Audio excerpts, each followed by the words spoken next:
Viewers, the latest news about Ethiopia, Amhara, and Tigray region is that Tigray Defense Force sources claims that Tigray Defense Force soldiers have seized supplies from UAE and Turkey to the Ethiopian army during an attack on Ethiopian National Defense Force and its allies in the Amhara region.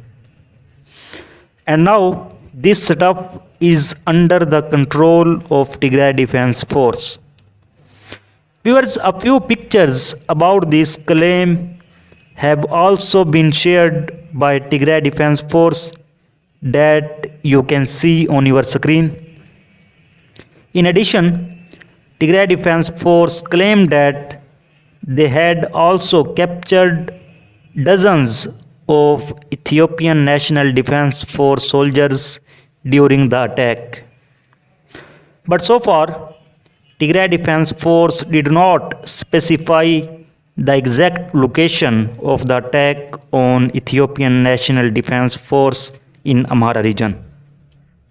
And in these pictures, you can see vehicles filled with war equipment, which has been claimed by Tigray Defense Force that Tigray Defense Force soldiers have taken control of these vehicles.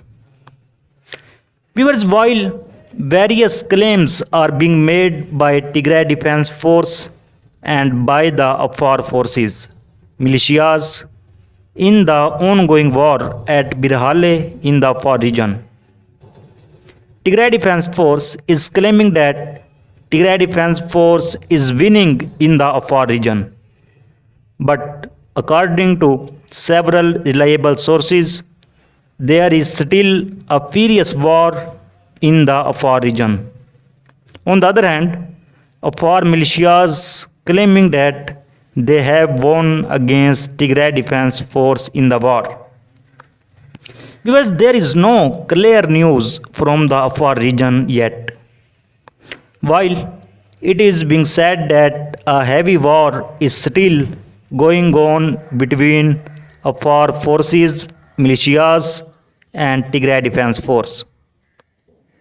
And Afar sources are still claiming that the soldiers of Ethiopian National Defense Force are not present in Birhale. Rather, this war is going on between the Afar forces, militias, and Tigray Defense Force. So viewers, so far the latest update. For more latest update, please subscribe channel. Thanks for watching.